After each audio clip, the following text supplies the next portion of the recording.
Okay, welcome everybody to the Accounting Club meeting. Tonight we have Jeff Hall with us. He's a controller here at Georgia Southwestern, and he's going to give us a little talk on his background. Works with Cody King, and works in the government sector, so we thought that he'd be a really interesting candidate. So take it away, Jeff. All right, good deal. First of all, thank y'all for having me. I know we had tried to set something up back in the spring, I think, and just couldn't get our schedules worked out. But what I'll do today is just, I'll go through my background, education, experience, things like that, kind of what I did at my past job and in my current job, and give you a little more information on what opportunities might be out there as far as the route that I came. And then toward the end, I'll also talk about CPA exam and kind of my experience getting licensed and things like that. And so we'll go from there. So education and certifications, I am a 1997 graduate of Peach County High School right down the road in Fort Valley, about 50 minutes away from here. Started here at GSW in the fall of '97. Got my bachelor's of business administration in marketing in 2001. Went out and worked for a while, and then decided to come back and get my accounting degree. Dr. Cootie was the dean at the time, and I discussed with him some options, and ended up coming back, and I think I needed 7 accounting classes and a couple general business core classes that had changed since the last time I was here. So ended up doing all that during 2005. In 2009, I got a certification called Certified Government Financial Manager. And that certification is issued by the Association of Governmental Accountants. It's a process similar to the CPA. It's not nearly as rigorous. It's not even in the same world as how rigorous the CPA exam is, but it does have a 3-part exam. It has an experience component, and it has an education component. And then in 2011, I got my certified public accounting license.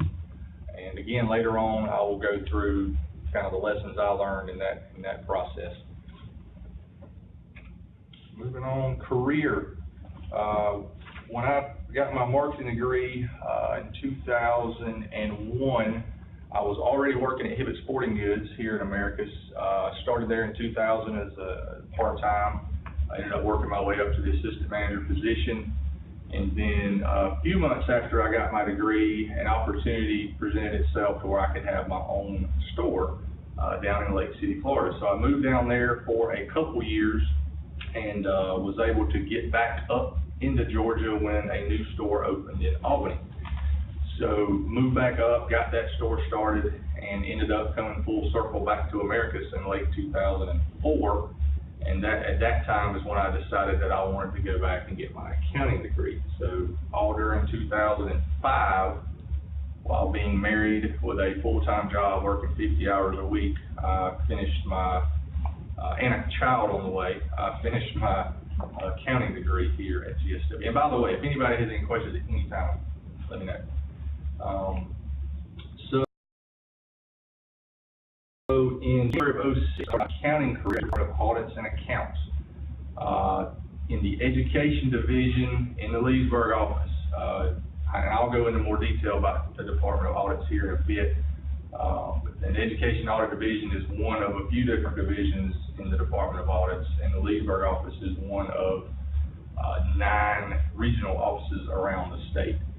And like I said, I'll go into more detail on that here shortly. And then in April of 2010, I was hired as a comptroller here at GSW, and you're here now, and hopefully will be for many years in the future. And again, I'll go into some more details in a bit on actually on what I do here. So shooting back to the Georgia Department of Audits, again, I was in the education audit division.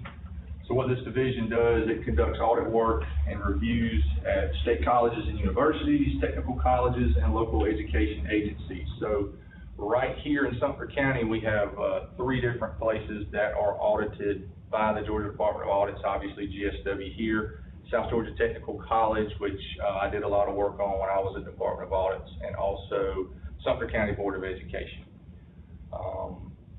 So the Education Audit does financial audits and reviews, and in addition to that, also does federal compliance audits. Now here I have listed 3 of the biggest federal compliance audits that we worked on when I was there. As you know, with federal money comes lots of rules and regulations, as you can imagine, and so it was our job to go through and make sure that college, technical college, or your local school board is in compliant with all those regulations. Title I, that's those monies go to assist at-risk students in economically disadvantaged areas. So as you can imagine, rural Southwest Georgia has a lot of Title I money coming to it. School food services, and then special ed. Again, those are the three largest. There were certainly some other federal compliance audits that we did. Those were the 3 largest areas that we did. Education Audit Division has 9 regional offices. I believe, I could be wrong, but I believe that's the only division within the Department of Audits that has regional offices. So just about anywhere in the state you're probably within a couple-mile drive of these regional offices. So you got Leesburg, which of course does down here in Southwest Georgia, Douglas over in Southeast Georgia, Macon in the Central Georgia area. Over on the east side of the state, you got Statesboro and Augusta. Athens up in the northeast part. Downtown Atlanta is actually in the same building that the Board of Regents is located in. Villarica is just west of Atlanta, and then Calhoun is up in the far north part of Georgia. So if you think this is an area you'd like to go into, but you don't necessarily want to stay in this area of the state, you can see that there are numerous opportunities all over the state if you saw any of those areas that you'd like to be in. So I've got here that Department of Audit is a great place to begin your career if you're interested in governmental accounting. I actually found out about the Department of Audits just through networking. I had a friend whose dad worked in the audit department, and that's how I even became aware that the place even existed. So it kind of snowballed from there. The Leesburg office in particular has hired many GSW graduates over the years. I know you guys had Mr. Cody King here doing a presentation with you guys back in the spring. He also came that same route, started at the Department of Audits, and then came up to GSW after that. So if you started your career there, you have some choices, lots of choices. You could, of course, and plenty of people decide to stay at the Department of Audits and then move up the ladder there. So you start off as a staff auditor, or maybe called Auditor 1 now, and you have different levels. When I was there, it was staff auditor, advanced staff auditor, principal auditor, and then you got the senior auditor, and then you could move up to even a regional supervisor on up to a deputy director. So there's a lot of opportunities there at the Department of Audits, and plenty of people have decided to take that route. Or there's also a lot of people that have moved on to colleges and universities, technical colleges and local school boards. Again, I went that route. My boss, Cody King, went that route. I know there's the VP at Albany State started at the Department of Audits. The finance director at Lee County Board of Education started there. And of course, a lot of people all over the university system, at the University System Office, Middle Georgia State University, ABAC. So there's lots of opportunities there if you decided to start your career there. There are other divisions of Department of Audits and Accounts. I can't really speak on them because, again, I wasn't in those areas, but just a few examples. Healthcare audit, IT, nonprofit, local government audit, and state government. So lots of opportunities there. I have a question. Yes, ma'am. I saw where you said you got licensed as a CPA after you came here.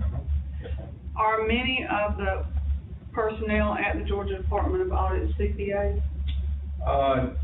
most of the ones that end up getting supervisory type positions are.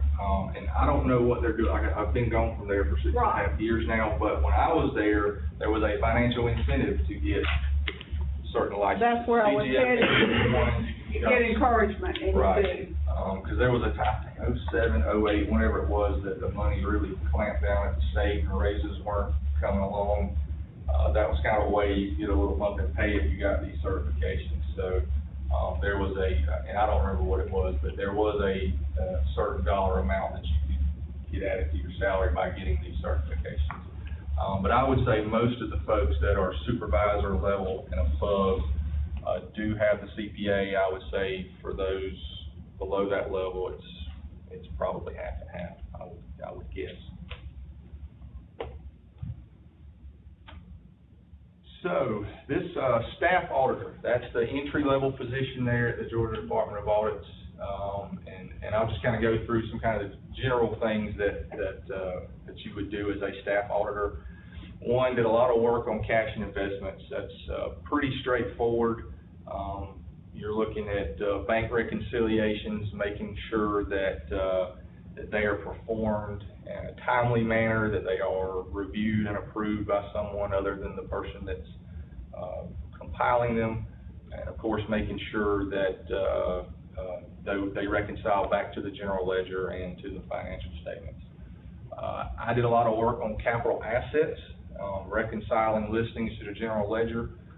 In other words, if your financial statements say you have $100,000 worth of equipment in capital assets, you should have a listing specifically by equipment item, tag number, and cost that will add back to what you have on your general ledger and your financial statements. And then we would take that listing. Sometimes we would do sampling, so we would pull random samples of those capital assets listing and actually go out and see them. So you can imagine, I remember working on the Doherty County Board of Education, who has multiple schools, and we would do a sample, and I had someone driving me around to all the different schools. I might have 2 items at Doherty High, I might have 1 at Westover, just kind of that type thing. And then depreciation, we would, a lot of times we would look at their policy. Just for example, if you have a piece of equipment that's supposed to be depreciated over 5 years, we would recalculate that depreciation and make sure that it was proper. And then of course, federal compliance, that what we talked about earlier with things like Title I and school food services, did a lot of work on federal compliance as a staff auditor.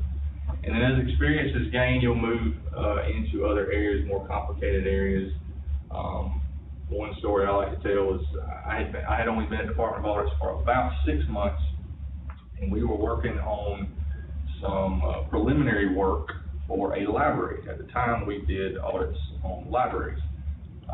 Don't do those anymore, but so after I was talking with the guy who was kind of my mentor there, and I said, well, who's going to be in charge of this audit? He looks at me and goes, you.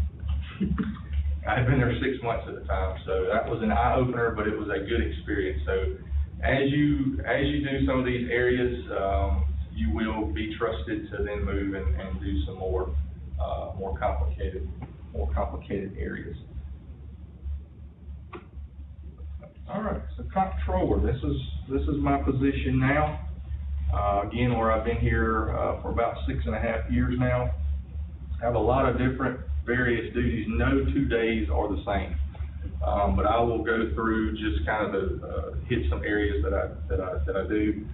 The biggest thing for me that I do is the financial statement preparation at year-end. So our fiscal year runs from July 1 to June 30th. So every summer I am hopping, getting books closed out. We usually have a couple weeks to get the books closed out, and then another couple weeks to get financial statements prepared and sent up to the Board of Regents. There are 2 main sets of financial statements that we prepare. One, we call the AFRs, Annual Financial Report. Now, this is a GAAP basis set of statements. It includes your statement of net position, which is your balance sheet. It's got your statement of revenues, expenses, and changes in net position. That's your income statement. It's got your cash flows, and then your notes to the financial statements. Now, this is a big one in that all of our institutions, AFR, roll up eventually into the statewide consolidated annual financial report. So that's a big deal because it eventually makes its way to the higher education component of the state CAPR. The other big set of financial statements is the BCR, which is the Budgetary Compliance Report. Now, these reports are not GAAP basis. It's a statutory basis of accounting, and that includes a balance sheet and a summary budget comparison and surplus analysis report. One example of the difference between these two reports, we were talking about capital assets earlier. On the BCR, which is not GAAP basis, if you have, for example, our policy is that any piece of equipment that costs over $5,000, we're to capitalize it and depreciate over the life of that asset. On the BCR, a $5,000 piece of equipment would just be a $5,000 expense. On the AFR, it is a $5,000 asset, which would then be depreciated and expensed over the life of that asset. So that's just one example. There's a lot of other examples. That's probably a big one there. So those are the two big financial statements we do at the end of every year and submit up to Board of Regents. Of course, once we send it up there, Board of Regents staff then reviews. If they see anything that doesn't quite look right, they will kick it back to us for more explanation or more correction. So a lot of eyeballs see these things before they ever get published. So also prepare other various reports throughout the year. I've listed just a sampling of them. We do a report every year for the NCAA. They want to know revenues and expenses dealing with athletics. We do one. EADA, which is Equity and Athletics Disclosure Act, that's a report that goes to the Fed. It's very similar to the NCAA report. They want to see expenses broken down by sport to ensure that we are spending a substantially equal amount of money on men's and women's sports. IPEDS, Integrated Post-Secondary Education Data System. Who is it that goes to the National Center for Education Statistics.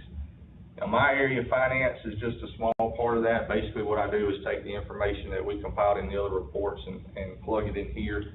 But the IPEDS gets information from all over campus. So they get information from admissions, and they want information on retention rates, graduation rates, accreditation, different programs, athletics, things like that. U.S. News and World Report, they compile a listing of college rankings every year, so they want to know financial data. And then other reports for both internal and external use. Dr. Patterson may want to report on a certain area. Mr. King may want to report on a certain area, and sometimes we have Board of Regents that ask for specific reports on certain areas. So this, like I said, this is just a small sample, and this is certainly not all inclusive. Another one of my big duties, I am the point of contact for any internal and external auditors. So what we were talking about a while ago, external audits, that would be the Georgia Department of Audits. In fact, we just had our exit conference today from our 2016 engagement. So today was a good day. We got rid of the external auditors as of this morning. So they do 3 types of engagements at our institution every year. One, of course, is a full audit. That's where they'll dive in, they'll look at internal controls, they will sample, they will test, they will do analytical reviews, run the full gamut, because in a full audit, they are actually issuing an opinion on the financial statements. So again, that's a full audit. I'm going to skip the second one and drop down to the third one. Agreed upon procedures is a much smaller engagement. This is just a review engagement. There are 16 different areas they look at. A lot of what they look at on here is they want to make sure that we have listings that tie back to our financial statements and our general ledger. As an example, if we say we've got $100,000 in accounts payable, they want to make sure we have a listing of vendors that add up back to that $100,000. Same thing with any other category, prepaid expenses, accounts receivable, capital assets, anything like that. That's not the only thing they do in agreed upon procedures, that's a big part of it. They're also looking to make sure we're doing bank reconciliations in a timely manner and things like other kind of reconciliations. In the middle there, full disclosure management report, that one is closer to agreed upon procedures than it is full audit. They basically take the agreed upon procedures, add a few more procedures to it. The big thing with that middle one is if the school is going through a SACS reaccreditation, that is enough to satisfy the SACS folks. So if your institution is not getting a full audit that year, and the big schools, your UGA, Tech, Georgia State, Augusta University, Georgia Southern, those guys get full audits every year. But us smaller schools usually will get one of the other two every year, and then a full audit every few years. And then also internal audits, we have an agreement with the internal auditors at Albany State. So we share the Albany State internal auditors, us, Albany State, Darton, and Bainbridge. So those guys at Albany State will come around and perform internal audit work for each one of those institutions. They perform various reviews and audits throughout the year. Just a few examples here. P-card audit, they just did this for us a few months ago. Various people around campus are authorized to have a P-card, stands for purchasing card, have a credit card that they can use for small purchases. For example, physical plant guys that need to do repairs on something, they don't have to go through the whole purchase order, cutting and shake, that kind of thing. They can run up to Lowe's, they can run up to Shivers, they can run wherever they need to go, use the P-card. Now, as you can imagine, there are a lot of controls on these things. We do not want to see our institution in the news for abuse of P-cards. We have seen some of that in some other places. So every month, everyone that has a P-card has to compile a report, has to attach receipts, has to sign off on everything. Their immediate supervisor has to look at those and sign off. Then it goes to our purchasing department. All those people over there look at it. So a lot of eyeballs look at these things before they get paid. So internal audits will come around every so often and look at those, make sure we're following policies and procedures there. Petty cash is another area. We have various areas around campus that keep small amounts of cash for change purposes, library, registrar, health center, those type of places, even your change machines in the dorms for doing laundry. They'll come around and check those every so often. Asset inventories, we just had a small value asset inventory just within the last couple months. We talked about earlier how our policy is any equipment 5,000 and over has to be capitalized and tracked, but also any assets between 3,000 and 49.99 we don't have to capitalize, but we still have to inventory and keep track of those items. And so they'll come around and make sure, they'll look at those listings, they pulled a sample and then went around and made sure they could put their hands on them, made sure the proper tag number, made sure it was in its proper location and all that. And then financial aid, that's not my area, but right now, actually as we speak, they're working on a financial aid internal audit. So again, I'm the point of contact for all those various audit engagements. So these areas here, payroll, travel, grants, and accounts payable, I don't work day-to-day in those areas per se, but those areas do report to me. Internal controls, anything that has to do with lowering the risk of fraud or mistakes, that falls up under me. Monthly bank reconciliations, I perform those, so I will pull the information from the bank every month and then get it reconciled to our general ledger. Once I prepare it, our accounting supervisor also looks over it to make sure I didn't miss anything, signs off on it, and then it goes to the VP, Mr. King, who also looks at it. So as you can imagine, cash is a big deal, so we want to make sure that we are properly reconciled there. Also do asset management. That includes adding and deleting capital assets as they come in or go out, as well as the monthly depreciation on those. So if we purchase an asset, for example, a $5,000 piece of equipment, I have to make sure that that asset gets into our asset management module in our accounting system. Once it's in there, that's where it tracks the cost, that's where it calculates the monthly depreciation. It's got the tag number, the location, who's in charge, all that information is in that asset management module, so I have to make sure that that is kept up to date. Materials management. Back when I first started here in 2010, we had a materials management director. In all the budget cuts a few years ago, once she retired, the decision was made to make materials management fall under me.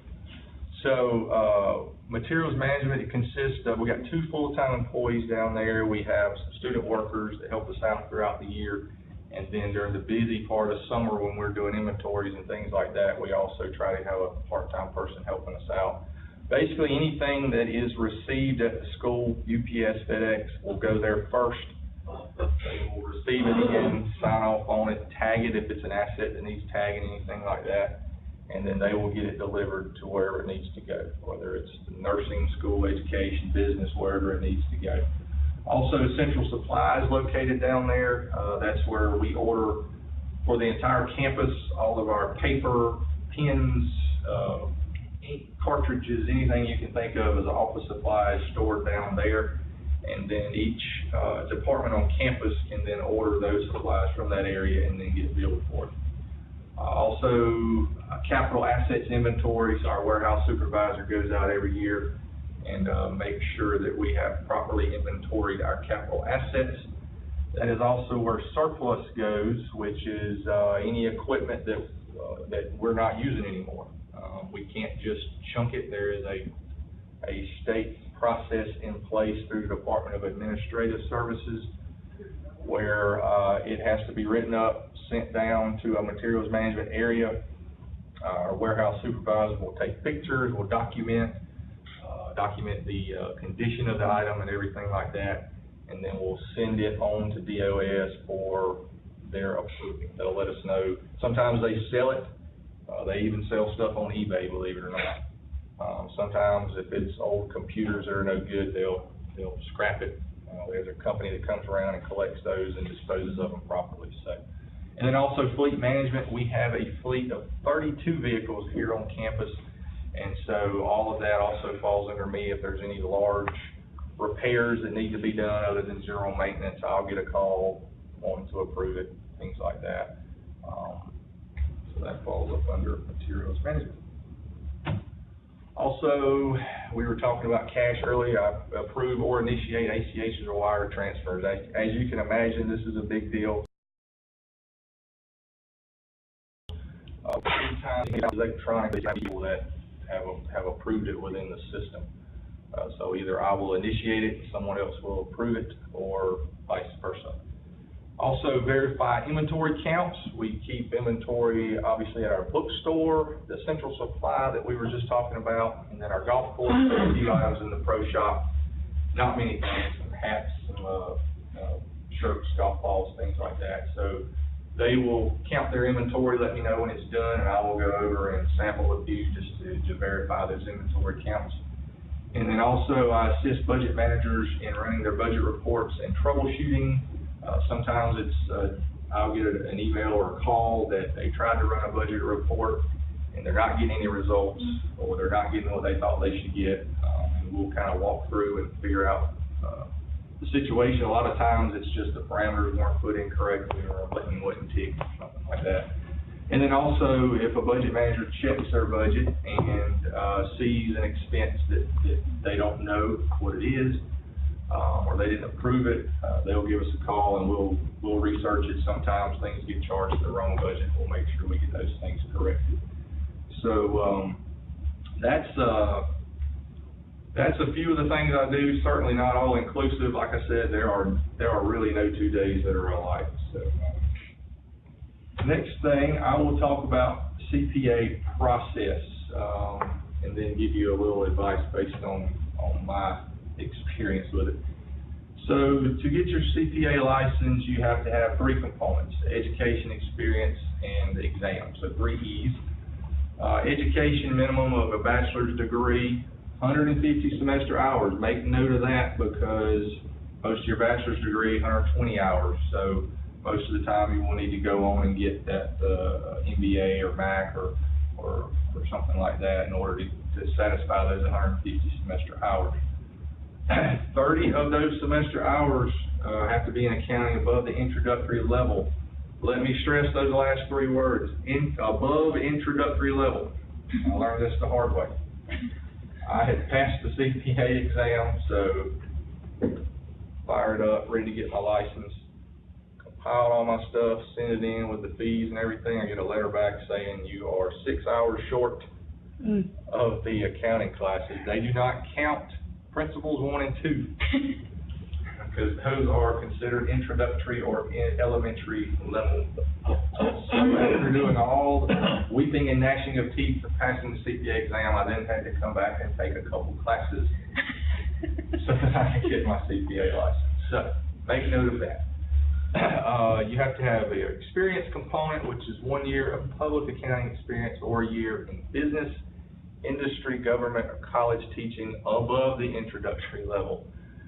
And your supervisor is required to hold a CPA license, except, I believe, for the government and college teaching. Or you do have to be supervised, but your supervisor does not have to hold a CPA license for those areas.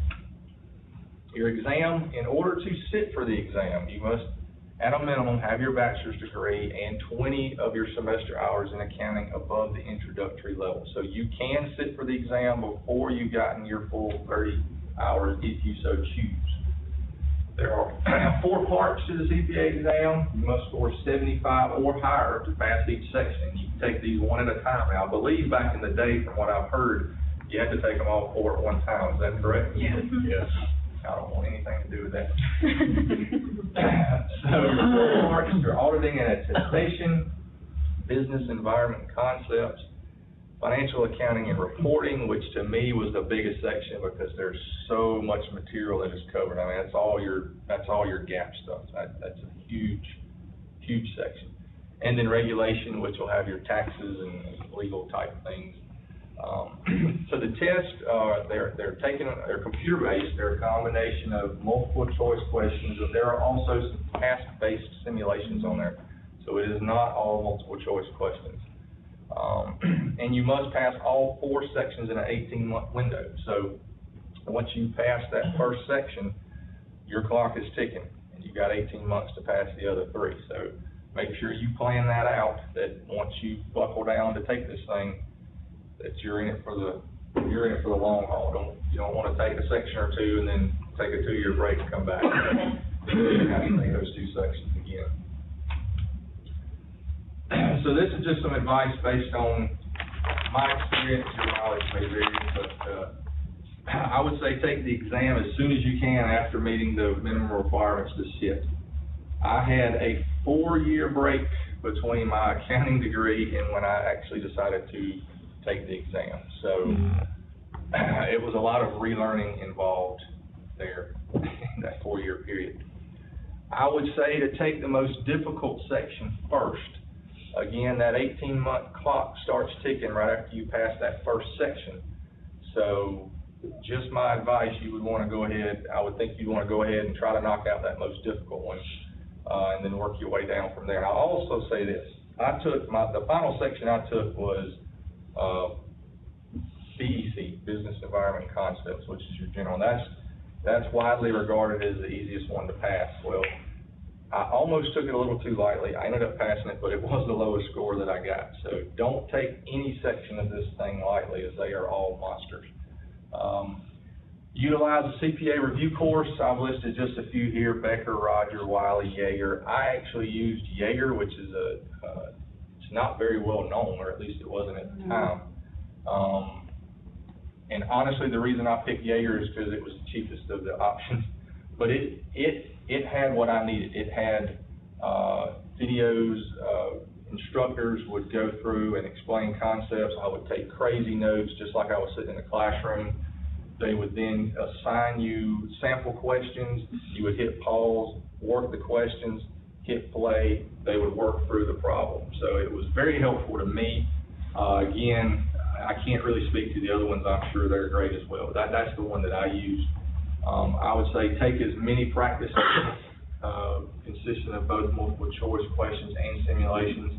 Take as many of those as you can, grade them, and go back over your deficient areas. The way I did it, I would take a section, I would then go back and grade it.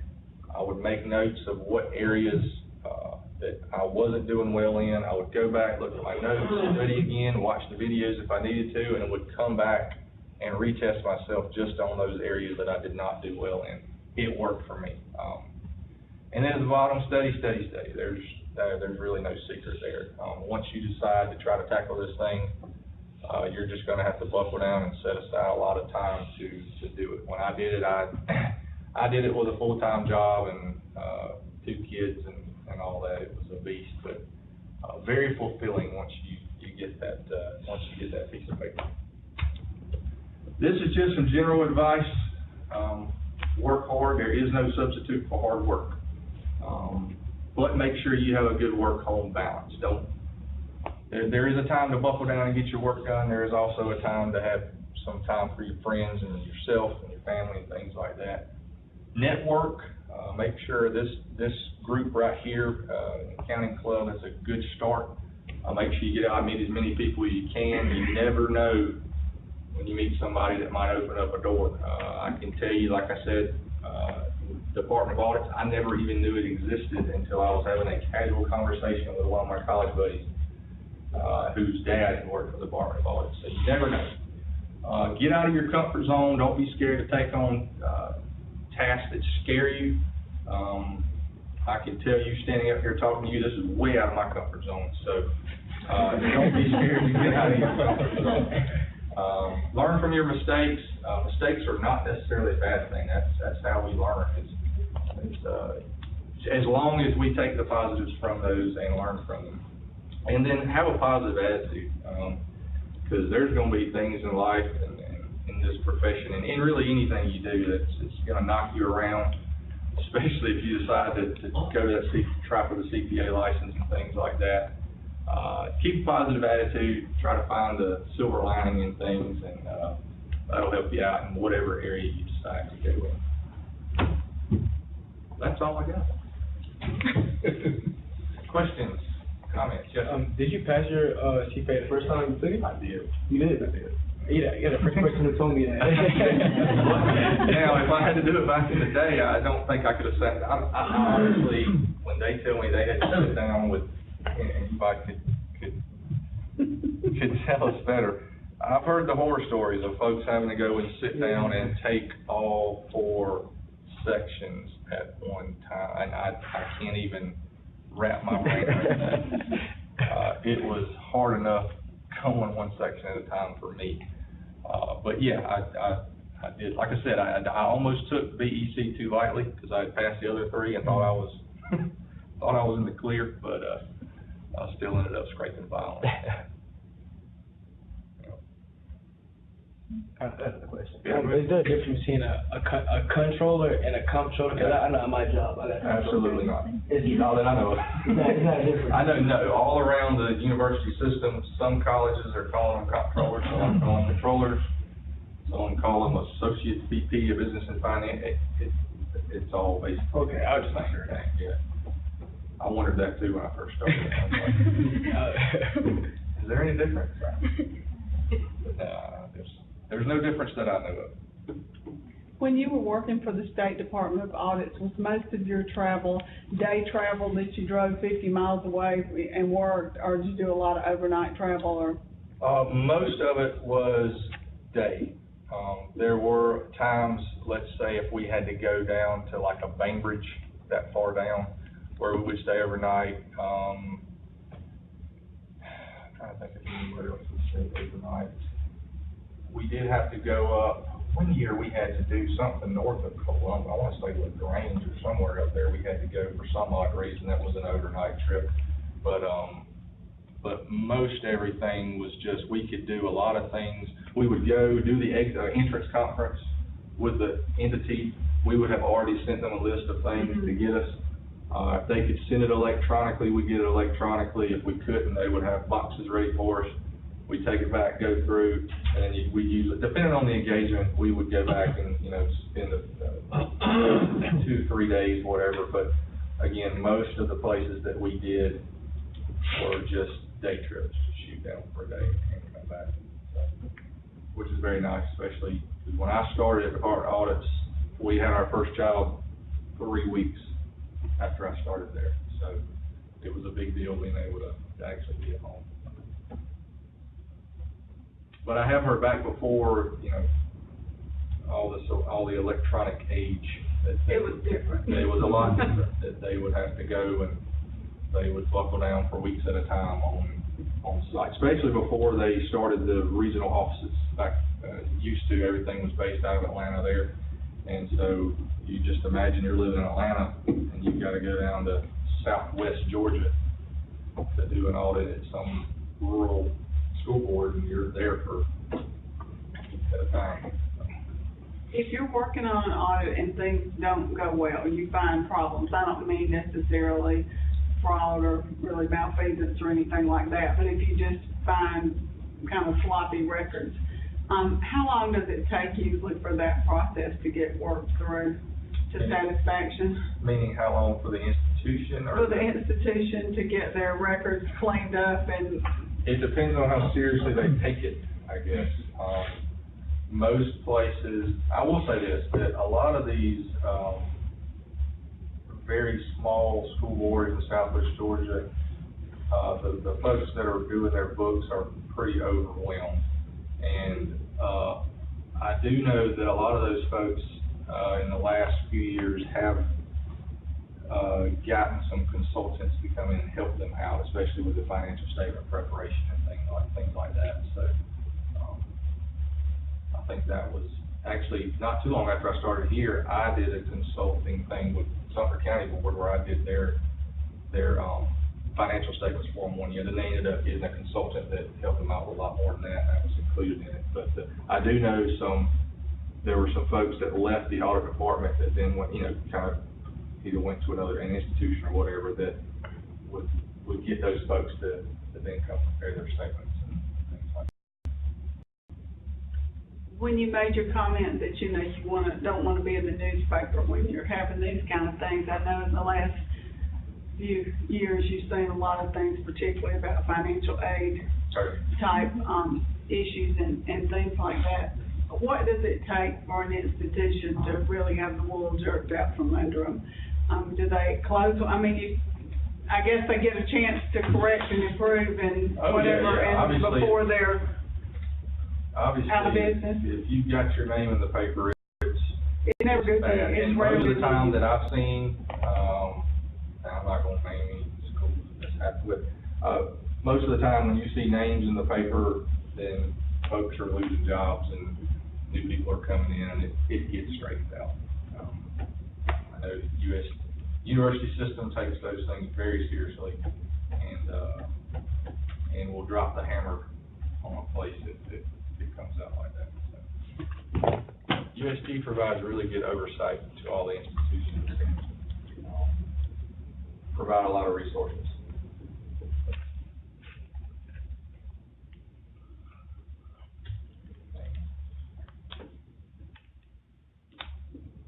What is the process for applying for that type of position? For the Department of Audit? Interested, and what is the time frame? How soon should they be applying at the beginning of their senior year for something that summer, or does it? I would say, you know, when you're on your last semester, it would probably be a good idea to make contact with either the supervisor at the regional offices, or if you go to the Department of Audit's website, which is audits.ga.gov, I believe they have a careers section on there, and they actually have a recruiter based out of Atlanta. I would certainly, before I graduated in that last semester, would certainly start the conversation with them. Like I said, there are a lot of opportunities whether you want to be in Atlanta, or again, like I showed, there are a lot of regional offices out there too, in the education audit division. So, a lot of opportunities there.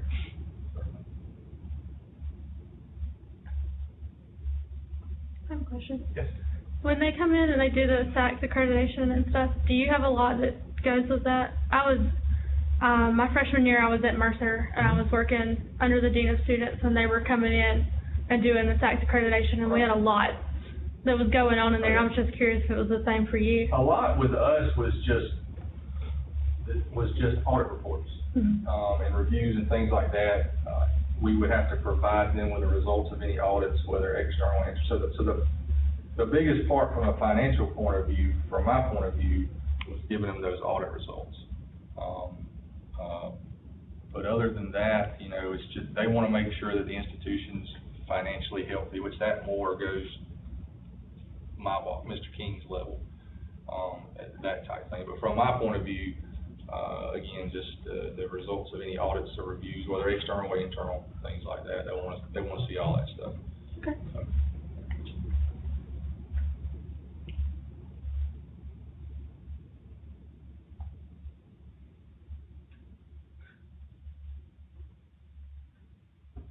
We thank you very much for coming. Thank you. And Thank you, Jeff. Thank you. Enjoyed it. Immensely. now that it's over, you've enjoyed it. But yeah, we appreciate it. Any questions, any follow-up, anything like that, jeff.hall@gsw.edu, so pretty easy to remember. You can look me up on the directory. Again, any questions, Department of Audits, anything like that, you want to follow up, we can get you in contact with the right folks, for sure. So let me know, give me a call, shoot me an email, anything like that. Thank you very much. You're welcome. Okay. Please.